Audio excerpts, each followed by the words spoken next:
In a strange twist of events, far before the president made those tweets today saying that he's calling off negotiations for the second stimulus, a news article was published that Nancy Pelosi was calling it quits. So did the Trump administration see that Nancy was trying to get ahead of the story and call it off before he did it officially? This is Afternoon's LALATE.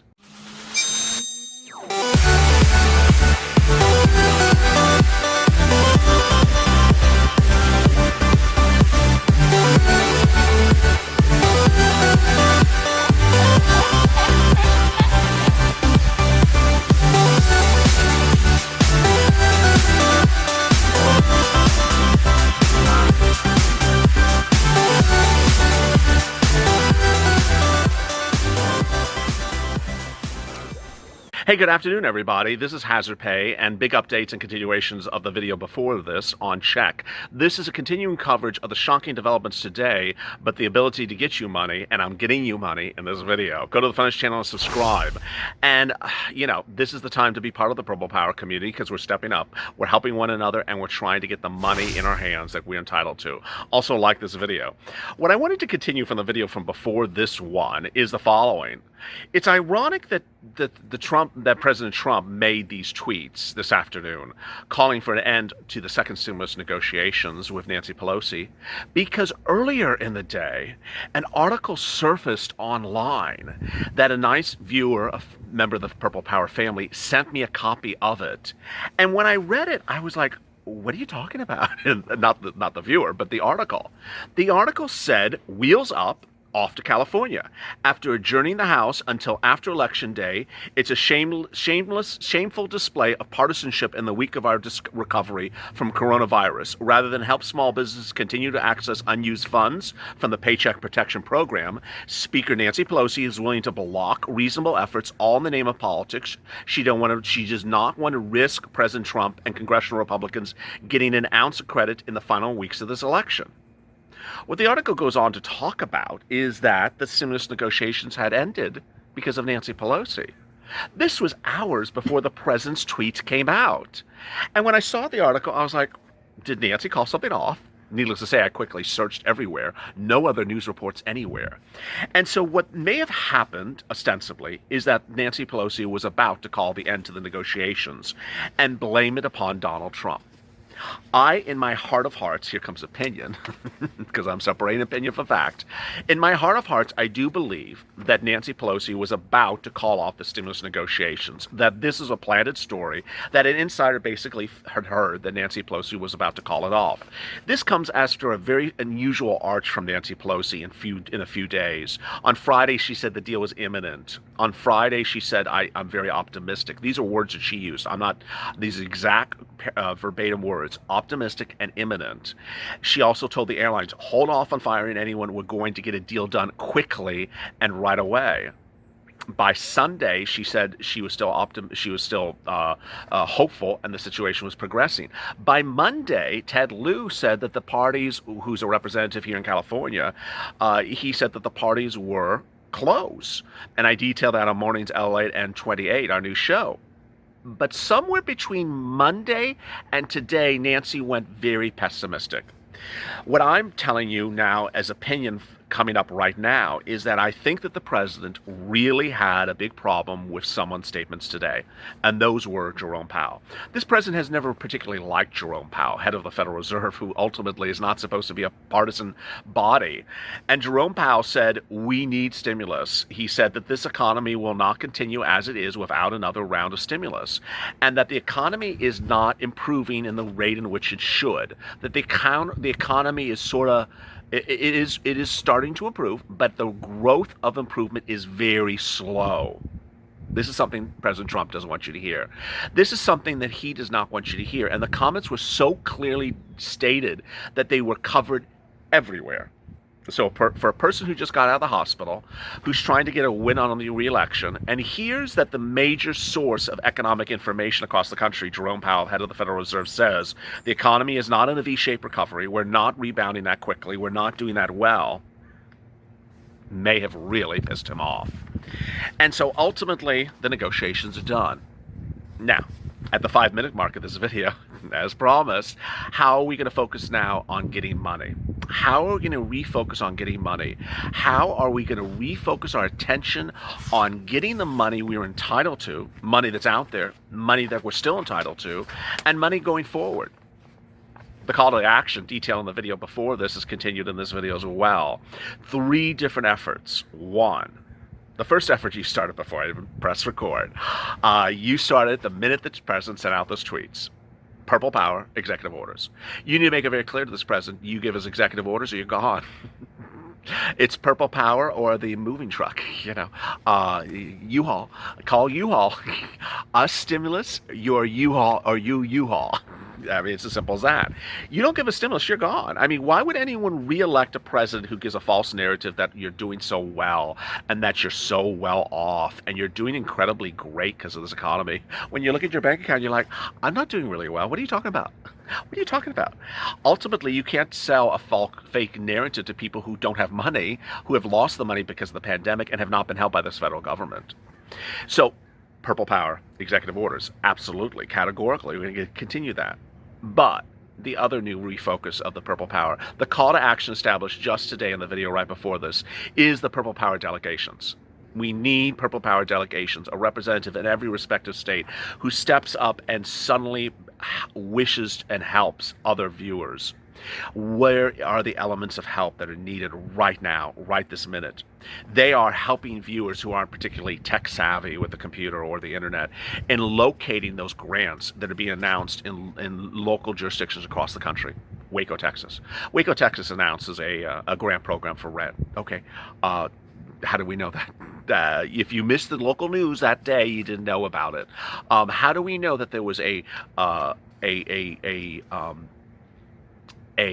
subsidy for seniors in South Florida announced a week ago? How do we know that? We just don't know that.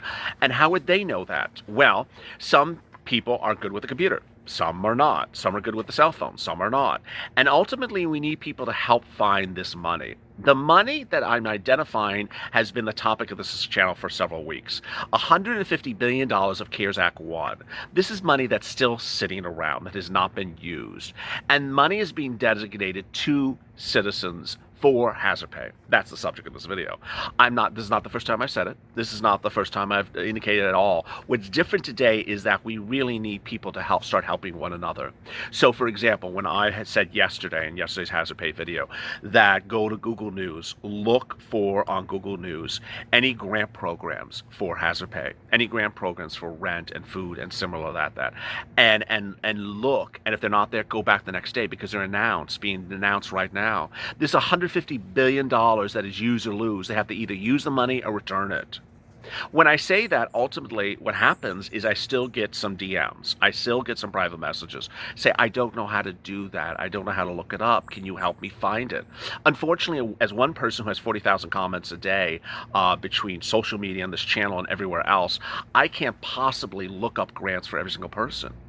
But what you can do is that if you are in Texas, and you keep eyes and ears open as a delegate for Texas and say, here's a new program that went live in Texas, or here's a program that's still live in Texas. Here's a program that is for these counties that just got announced. You could be the delegate and say, hey, I'm here to share that information. If anyone has questions about grants that are announced in Texas, I'm the person. Here you go. I think Twitter is generally the most logical platform for us to use because people can see them, can see the delegates, and I'll sort of be the conduit to indicate to you where the delegates are. I think that if we put it into a private like Instagram, it would be too overwhelming, too hard to maneuver. But Twitter is more of a social media platform where we could make this more simple. Next, hazard pay on a local jurisdiction when we're talking about your employer is still very much alive. Those businesses that are essential worker businesses that you're tuning in because this is a hazard pay video, those businesses really need to understand to pay bonuses. They need to pay frontline workers. And ultimately, what I've been saying in the recent videos is still true today. You need to align yourself right away with the unions that are in your area. despite whether you're unionized. An example, someone who works in a liquor store. So you work in a liquor store and it's ununionized, but the grocery store across the street is unionized. Well, that liquor store employs you and 20 other people. Go to the union across the street that represents the supermarket across the street and say, hey, I need assistance on getting my boss to give us bonus pay. We've worked as essential workers during the pandemic. We appreciate our job, but we need some extra push. And they may help you. And they may even help unionize you as well. That's the purpose of people helping one another. Ultimately, there's something personal I have to say right now as we sit here at the 10-minute mark, that some people presume that the federal government just gives you things and everything is so easy. It's the federal friggin' government. They just make everything hard on us. They just do. And we should be able to not have to push so hard to do these certain things. But unfortunately, we're now that circumstance. So ultimately, the money's there. Just go get it. It's a lot of money. And it's all over the place. And ultimately, as you know, the call to action for this channel has been information. And when you see that there's a grant program there and it's all this money and you're like, I didn't know it's there. Why did I go get it? You should have gotten it. Now, what I'm going to say, what I said in the video before, and I'm going to say in this video as well, if you're a frontline worker and you are an independent contractor, because I know a lot of you are, as soon as I did the very first hazard pay video, you said, but I'm an independent contractor. How do I get hazard pay? Well, all my viewers who are watching this that said that to me and are still here, who are essential workers and independent contractors, guess what? Go get yourself an EIDL loan right now. SBA.gov. Go and get an EIDL loan right now. The money can be in your pocket within about a week. It's absolutely categorically there for you. It's not dead. It's still alive. It has nothing to do with because of what's happening today. And that money could make the difference between now and all the way to this October 19th date, or excuse me, November 8th date, the 28 days from now that the president keeps on talking about as his latest thing. Money is money. And ultimately, if you can get the money, you should get it. So if you're an Uber driver, Lyft driver, Grubhub, trucker, a hairdresser, anything that's a Schedule C, anything that's 1120S, if you are an essential worker, but you're also an independent contractor, because I know, I would say about 50% of my viewers who watch the hazard pay, who were waiting for the hazard pay, were independent contractors. You should be getting the EIDL loan right now. I want to say something very clear to you. I gotta make it the simplest way. You hear the EIDL and you're like, okay, I'm fine. And then you hear the word loan and you're like, oh, no, I don't want a loan. Calm it down. No principal or interest are due for the first year. No principal or interest are due for the first year. So keep it calm. This could be money that absolutely categorically can help you and get you over the hump. Also, it's repayable over 3 decades, so the payment terms are very far out. These are not loans that are due 1 year from now. And hey, knock knock, do you have my loan back? No, it's 30-something years. So this is the help they can get. Let me go over some of your 956 questions from yesterday before the crap hit the fan. Mary, Pelosi needs to step down before she gets stepped on. That's a third call to action, which I forgot. Seats for stimulus. We need to figure out, as the Purple Power, how's the best way to make it very clear these are the people who have to go. Now, the easiest way I could say it to you is that word incumbent. That's your favorite friend now. Every time you go to vote in the fall, in 28 days from now, every day, what did I just say? Every day you go to vote. Hopefully you only vote once, because that's sort of the law. When you go to vote in 28 days from now, you're going to see that word incumbent. And every time you see it, skip the incumbent. Vote for the non-incumbent. I don't care if it's a Republican, I don't care if it's Democrat, I don't care if it's the president, I don't care if it's any member of Congress, you skip them and you vote for the non-incumbent. J.S. Jimenez, what Nancy and Steve are even why is Nancy and Steve even talking? Tell Trump to do executive order. Vicky, we don't want to listen anymore. It's just the same. Gary, we're no closer to a check than we were in August. Well, that's actually very true now. David, it feels like Groundhog Day at one point. Robert, they need to make executive order and get rid of Nasty Nancy. Ray Dunn, Mr. President, please help the people. Kelly Cox, Meadows can't keep his story straight. That's very well said. Devin, November, they are gone. Anyone who didn't give us stimulus checks and $2,000 stimulus checks, well, find the door. Barbara, she can't be partisan because she's bipolar. Jeannie Fox, I think there's another pandemic coming. Paris, France closed down. We need to be sure we have enough money for the next pandemic. I enjoy your shows, LA in 14, which is now 28. Keep up the great work. Well, I appreciate that. Paris is not a new pandemic, but I did detail Paris a few days ago. Paris is shutting down. The pandemic's coming.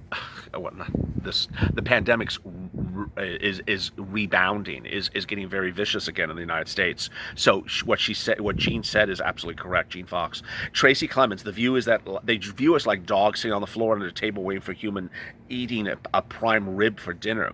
Marie, this is going nowhere. Veronica, I'm just taking another break. Stay safe. I'll check back shortly. Keena, Reese, President Trump, don't be afraid to sign the executive orders. Van Stanfield, Crazy Nancy, it's just been a power trip for her. It has. It's days like this that you have to understand that this is exactly what they want of you. They want you to say, I'm just, I'm not going to vote for anyone. Okay, guess what? They get reelected. You have to vote. You have to vote. You can't not vote for anyone because these people will be back and they'll do the same thing again to you come November. They have all thought that they could do this because of this and get themselves reelected. Well, the truth of the matter is on 28, which debuted this morning at 12 noon Pacific Standard Time, at that point, I said to you that Wall Street was focusing on the third stimulus package.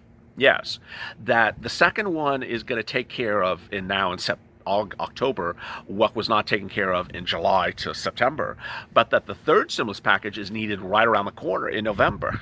Needless to say, Mr. President doesn't seem to understand that any of this is needed.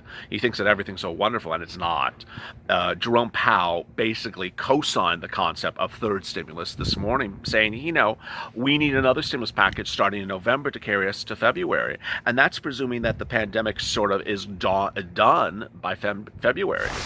And it may not be. As always, go to the front channel, subscribe. Today is not over. It's only, it's only 2 o'clock Pacific Standard Time. This recording is made at 2 o'clock Pacific Standard Time, so the president may change his mind again by the time this show airs. Also, like this video. Coming up next is unemployment assistance, and I gotta tell you, it's reasons that I'm here for you for videos like unemployment when I'm doing things like escalated benefits, because this is the time and place to get the money right now. As always, stay informed, stay smiling, and stay FLA for more.